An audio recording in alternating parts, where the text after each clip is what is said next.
ایک اور چیز آپ کو دوں گا، حدیث میں آتا ہے، اس حدیث مبارکہ کو ذرا غور سے سنیے گا، میں آپ کو ایک اور تحفہ دے رہا ہوں، بڑا قیمتی تحفہ ہے۔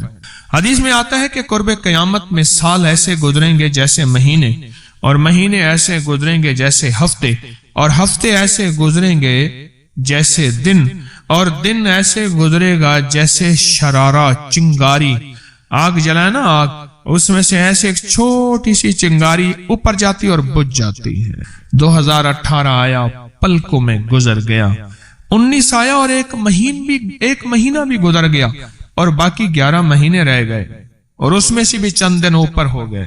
اگر آپ چاہتے ہیں وقت کی برکت، دنوں کی برکت، زندگی کی برکت اور لا علاج بیماریوں سے چھٹکارا، تو آج ایک ٹوٹکا بتاتا ہوں جو بندہ یہ چاہتا ہے کہ اس کے وقت میں برکت ہو۔ سنیں غور سے، عمر صحت مند چاہتے ہیں، لمبی عمر چاہتے ہیں یا مختصر؟ وقت میں برکت چاہتے ہیں؟ میں حیران ہوا، حضرت حکیم الامت رحمت اللہ علیہ کے ایک خلیفہ، ان کا مزاج تھا کہ جب خط ان کا مرید ان کو لکھتا تھا تو اسی خط کی بیک پہ مختصر سا جواب لکھ کے بھیج دیتے تھے۔ اب ذرا جواب سنیں، سوال کہ مرشد آپ کی دعاؤں سے، اللہ کی رحمت اور توجہ سے میں روزانہ 1.25 لاکھ دفعہ اسم ذات کرتا ہوں اللہ، 1.25 لاکھ دفعہ نفی اثبات، 1.25 لاکھ دفعہ درود پاک، 1.25 لاکھ دفعہ استغفار، 10 پارے قرآن کے، 100 نفل، یہ معمولات۔ وہ پرائمری کے ٹیچر بھی تھے، مسجد میں 5 وقت کے امام بھی تھے، جمعہ بھی پڑھاتے تھے، مفتی تھے، لوگوں کو مسائل بھی بتاتے تھے، بال بچے بہت سارے تھے، ان کی روزی روزگار کے لیے محنت بھی کرتے تھے، اسکول میں وقت بھی دیتے تھے، اور یہ معمولات بھی کرتے تھے۔ ایک عقل انسانی تو نہیں مانتی کہ یہ کیا ہے، لیکن رب جس کے وقت میں برکت دے دے، اللہ کے لیے کون سی دیر ہے۔ ہم تو اپنے وقت میں برکت ہی چھنوا بیٹھے، ہمارے وقتوں میں برکت ہی ختم، ہماری زندگی میں برکت ہی ختم، ہمارے لمحوں اور ساعتوں میں برکت ہی ختم ہو گئے، ہم تو برکت چھنوا بیٹھے۔ جو شخص یہ چاہتا ہے کہ اس کی زندگی میں برکت، اس کے وقت میں برکت، اس کی صحت میں برکت، ہر وقت مریض ہے بیچارہ، ایک بیماری سے نکلا دوسری سے نکلا تیسری، ایک روگ سے نکلا دوسرے روگ سے نکلا تیسری، ہر پل کا روگی ہی روگی ہے۔ گھر میڈیکل سٹور بنا ہوا ہے، کبھی حکیم کی دوائیں، کبھی ڈاکٹر کی دوائیں، کبھی ادھر کی دوائیں۔ صحت مند زندگی چاہتے ہیں، لا علاج بیماریوں سے نجات چاہتے ہیں، وقت اور صحت میں برکت چاہتے ہیں، زندگی اور لمحوں میں برکت چاہتے ہیں، تو اپنی نماز کی پہلی رکعت میں علم نشرہ، دوسری رکعت میں علم تری کیفہ پڑھیں اور زندگی کا لطف اٹھائیں۔ نماز کی پہلی رکعت میں سورت علم نشرہ اور نماز کی دوسری رکعت میں سورت علم تری کیفہ فیل، یہ پڑھیں اور اللہ کی قدرت اور رحمت دیکھیں اور اللہ کا فضل اور کرم دیکھیں۔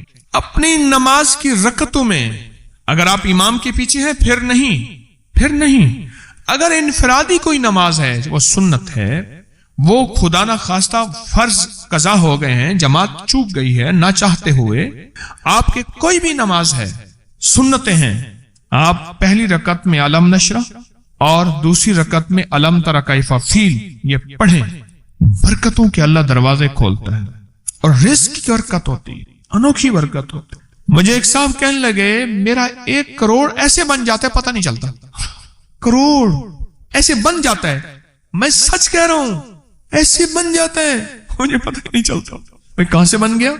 اللہ نے وہ برکت کے خزانے مجھے دیے ہیں۔ اللہ سے ایک چیز مانگا کریں، اللہ آج جو تو نے مجھے برکت کا ذرہ دیا ہے، اللہ میری نسلوں تک رکھنا، چھین نہ لینا۔ ہاں اللہ مجھے اگر تو نے برکت کا ذرہ دیا ہے، اللہ یہ مجھے نسلوں تک دینا، اللہ مجھ سے چھین نہ لینا۔ تو برکتوں کے دروازے اللہ کھلوا دے، لا علاج بیماریوں سے نجات دے دے، وقت میں برکت، زندگی میں برکت، سانسوں میں برکت، صحت میں برکت، دولت میں برکت، پیسے میں برکت، نسلوں میں برکت۔ برکت کبھی ختم نہیں ہوتی، کثرت ختم ہو جاتی ہے۔ کتی کتنے بچے دیتی ہے؟ 7، 10، 11، اور بکری کتنے بچے دیتی ہے؟ 1، کوئی 2۔ اللہ نے آنکھوں سے دکھایا ہے کہ بکری میں برکت ہے، اس کی وجہ یہ ہے کہ بکری میں حلال ہے اور برکت ہے، اور کتے میں کثرت ہے اور حرام ہے۔ اللہ کتوں کو ختم کر کے دکھاتا ہے، اللہ حلال کو بڑھا کے آنکھوں سے دکھاتا ہے۔ پہلی رکعت میں سورت علم نشرہ اور دوسری رکعت میں سورت فیل، کمال چیز ہے۔ رزق میں برکت اور صحت میں برکت۔ کتنے لوگ ہیں مجھے انہوں نے بتایا، انہوں نے جب سے پڑھنا شروع کیا لا علاج بیماریاں خود ہمیں چھوڑ گئی، چھوڑ جاتی ہیں، ڈر جاتی ہیں۔ اس وظیفے میں اتنی طاقت، اتنی تاثیر اور اتنی قوت ہے۔ پہلی رکعت میں علم نشرہ اور دوسری رکعت میں علم تر کیف فیل، کیا کمال ہے اس میں، کیا تاثیر۔ معمول بنائیں گے اور اس سے ایک انوکھی روحانی کیفیت شروع ہوتی ہے۔ اگر میں اس کے واقعات بتانا شروع کر دوں، میرے پاس بے بہا واقعات ہیں۔ انوکھی روحانی کیفیت شروع ہوتی ہے، دل کی دنیا آباد ہوتی ہے، من کی دنیا آباد ہوتی ہے، جذبوں کی دنیا آباد ہوتی ہے اور زندگی شاد ہوتی ہے۔ انوکھی روحانی دنیا، انوکھا روحانی راز شروع ہوتا ہے، اور اس کے اندر اللہ پاک اس بندے کو اپنے خاصان خاص میں شامل کرتا ہے۔ اس بندے کو ایک تاثیر ملتی ہے اور ایک توجہ ملتی ہے۔ پھر ایک نہیں، میں نے کئی محدثین، اکابرین، علماء کی زندگیوں کے واقعات میں یہ بات پڑھی، سنی۔ کئی بوڑھے بزرگوں کی زندگی میں ملنے گیا تو میں نے ان سے کہا جی پہلی رکعت میں اگر علم نشرہ، دوسری رکعت میں علم تر کیف پڑھ لی جائے، اس کا کوئی فائدہ آپ کی نظر سے گزرا؟ ایک بہت پرانے عالم تھے، دارالعلوم کبیر والا سے فارغ تھے، پرانے بابا جی تھے، اور مجھے ایک دفعہ ملے، مجھے عجیب بات کہی۔ ہمارے ہاں یہاں کوٹ لکھپت ہے لاہور میں، اس کے آگے ایک گاؤں میں گیا، ہمارے ایک بابا جی ہیں عبد المجید صاحب، کینچی کے ساتھ ان کے گھر گیا، ان کے ساتھ ملے بابا جی، مجھے کہنے لگے جی وہ میرے مرشد آ رہے ہیں تو یہ ملنے آئے۔ پتا چلا تو میں نے یہ بات چھیڑ دی، میں نے کہا آپ کو کوئی آج تک کوئی اس کا فائدہ سنا؟ کہنے لگے جب ہمیں سبق یاد نہیں ہوتا تھا اور ہم بھول جاتے تھے، ہمارے استاد کہتے تھے تم نماز میں یہ پڑھا کرو، نوافل میں پہلی رکعت میں علم نشرہ، دوسری میں علم تر کیف، اور کہاں ہمیں سبق یاد ہو جاتا تھا اور ہم ہر چیز پڑھ لیتے تھے، اور امتحان کے دنوں میں ہم جب اچھے نمبروں میں پاس ہونا چاہتے تھے ہم یہی وظیفہ پڑھتے تھے۔ اچھے نمبروں میں ہم پاس اگر ہونا چاہتے تھے تو ہم یہی وظیفہ پڑھتے تھے کہ پہلی رکعت میں علم نشرہ اور دوسری رکعت میں علم تر کیف۔ کون سا مشکل ہے، کون سا مشکل ہے۔ وعبقری حساب۔ ویڈیو کو لائک کریں، سبسکرائب کریں اور زیادہ سے زیادہ لوگوں کو سبسکرائب بھی کروائیں۔ آپ لوگوں کے لیے صدقہ جاریہ بنے، اللہ آپ کی تمام مشکلات کو ختم کرے گا۔